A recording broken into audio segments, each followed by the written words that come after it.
हरि जी मोहे ले चलो अपने साथ, जगत में कोई नहीं अपना।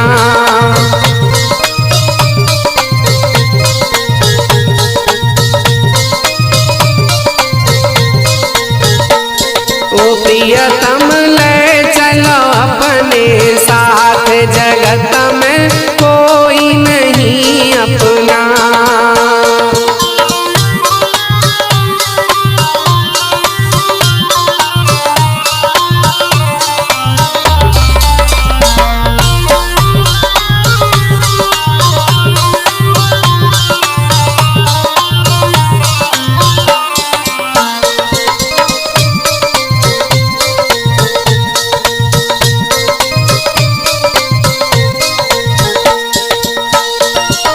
झूठी दुनिया में मन नाए